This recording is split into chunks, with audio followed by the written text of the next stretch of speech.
যার থেকে ভূত সূর্যটাকে সেখানে রেখে দেবে। মৃণাল কিছু বুঝতে পারছিল না। পরের দিনে ও নিজের স্কুলের সায়েন্সের চ্যাপ্টার পড়ছিল।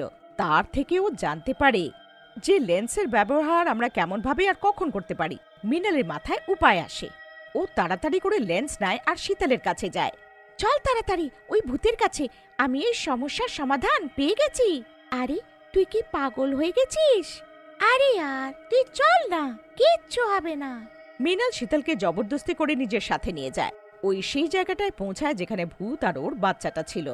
মৃণাল ওই ভূতের কাছে যেতে খুবই ভয় পেয়েছিল।